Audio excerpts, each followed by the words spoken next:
The tropical sun hangs directly overhead above Rabaul on August 7, 1943, turning the cockpit of Lieutenant Edward Carlson's F-4U Corsair into a furnace where sweat streams down his face and makes the controls stick slippery beneath his gloved hands.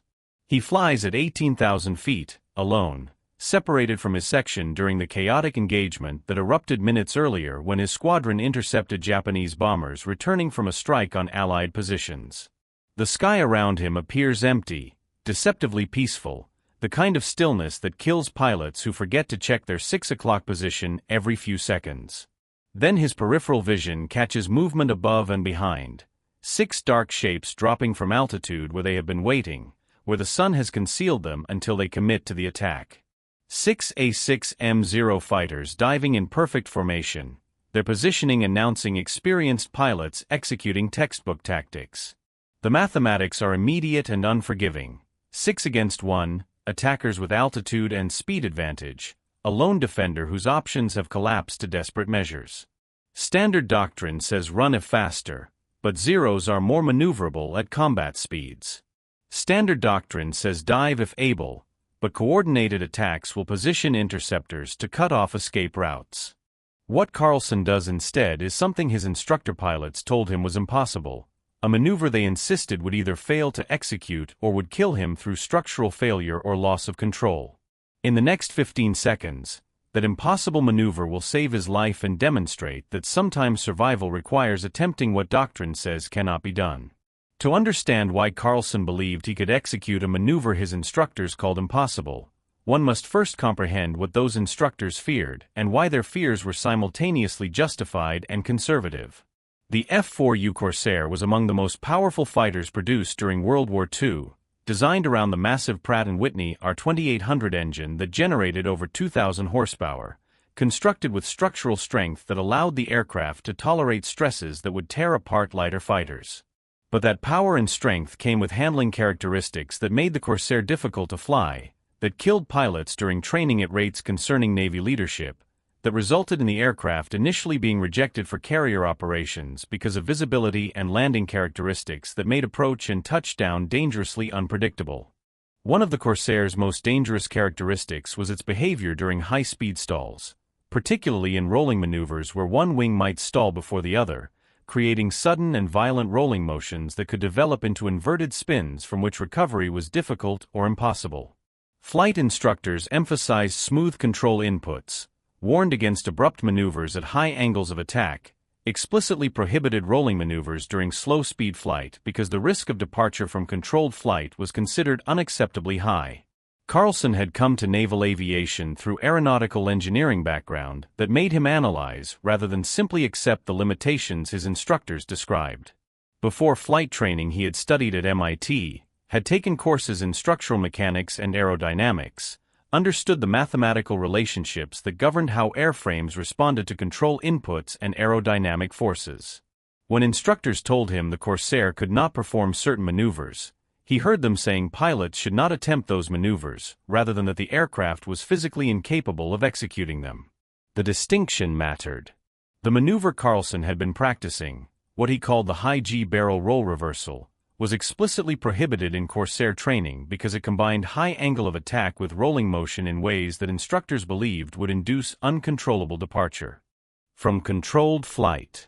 But Carlson's analysis suggested that if executed with sufficient speed and precise control inputs, the maneuver should be survivable, that the Corsair's structural strength and power could tolerate forces that would destroy lighter aircraft. The theory behind the impossible maneuver was based on understanding how pursuing fighters coordinated their attacks, and where their coordination became vulnerability. 6 Zeros attacking one Corsair would position themselves to cut off escape routes, would sequence their firing passes so that when one attacker overshot another would be positioned to continue engagement, would rely on numerical superiority to ensure that the target faced continuous threat from angles it could not defend simultaneously. Their coordination assumed the target would maneuver conventionally, would turn, dive, or climb in ways that allowed attackers to predict future position and position themselves accordingly. But if the target could reverse its flight path in time scale shorter than attackers could adjust to, if it could transition from flying one direction to flying the opposite direction in seconds, rather than the tens of seconds conventional reversals required, the coordination that made multiple attackers effective would become confusion that made them interfere with each other rather than support each other's attacks. The sound of the Pratt & Whitney R-2800 at maximum power became the symbolic element that defined what the impossible maneuver represented, that thunderous, hammering roar of 18 cylinders producing maximum power, supercharger compressed intake mixing with exhaust to create sound that announced raw mechanical force being applied without reservation. That sound was not the measured rumble of cruise power, but rather the full-throated bellow of an engine pushed to its absolute limits, of machinery being asked to deliver every horsepower it could generate because survival depended on performance that left nothing in reserve. For the Japanese pilots diving to attack, that sound, if they could have heard it over their own engines, would have announced that their target was preparing to do something that required maximum power, something their doctrine and experience had not prepared them to encounter. The execution began at 11:47 hours as the 6 Zeros completed their dive from altitude and began spreading into the attack formation that would allow them to engage sequentially. Carlson had perhaps 8 seconds before the lead Zero would be in firing range, 8 seconds to initiate the maneuver that would either save him or kill him depending on whether his analysis of what the Corsair could tolerate was correct. He advanced the throttle to maximum power, felt the R-2800 respond with surge of acceleration that pushed him back into his seat, maintained level flight while the engine built power and airspeed climbed through 300 miles per hour. Then, at the moment when the lead Zero was 4 seconds from firing range, Carlson pulled back hard on the stick while simultaneously rolling left, combining vertical pull with rolling motion in exactly the configuration his instructors had prohibited. The Corsair responded by doing what aerodynamic theory predicted and what instructors feared. It began a barrel roll while simultaneously pitching up into a climb so steep it approached vertical. The combination of maneuvers generated G-forces that grayed Carlson's vision, that made the aircraft shudder as airflow over the wings approached separation, that stressed the airframe in ways it was designed to tolerate but that pilots were instructed never to impose. But Carlson maintained the control inputs, held the stick back and left, kept maximum power applied, flying the aircraft through the region of the performance envelope where instructors said control would be lost and departure would be inevitable. The Corsair did not depart.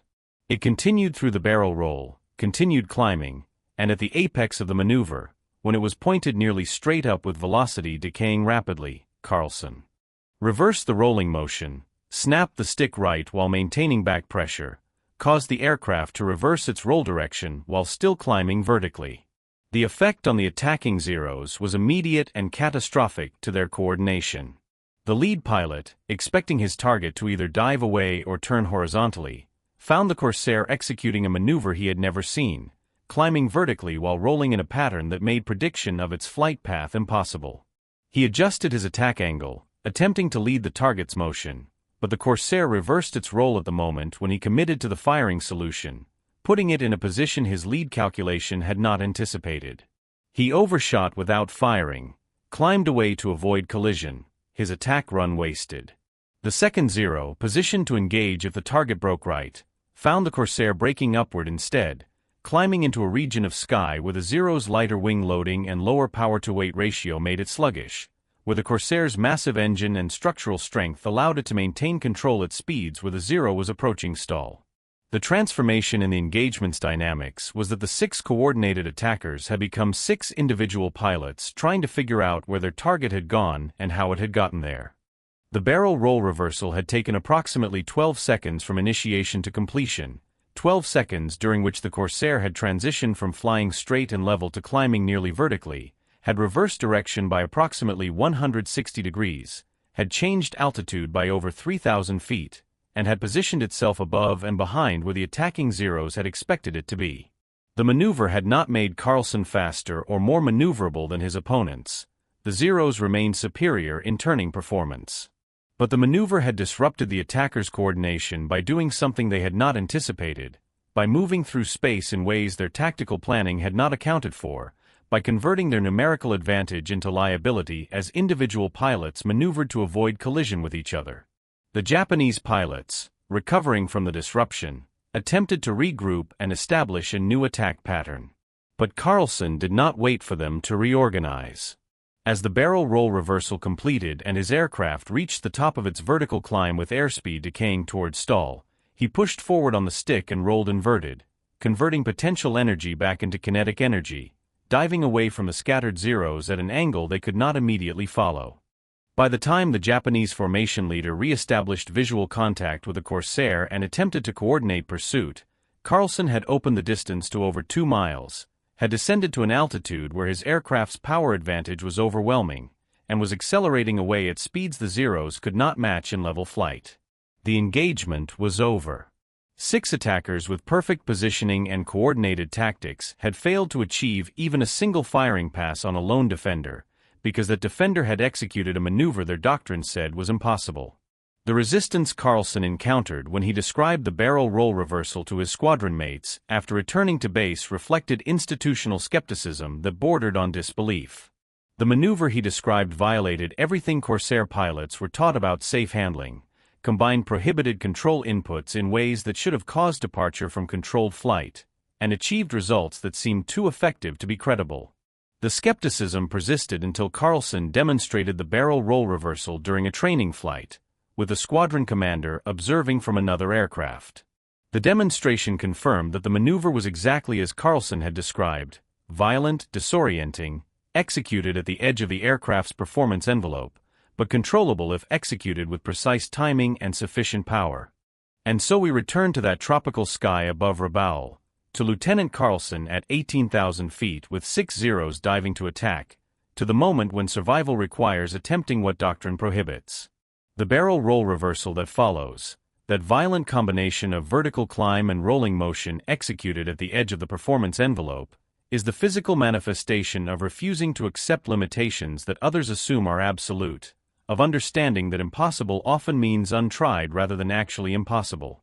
The thunder of the R-2800 at maximum power throughout, that hammering roar of engine pushed to its limits, announces that maximum capability matters more than comfortable margins when survival depends on performance that leaves nothing in reserve.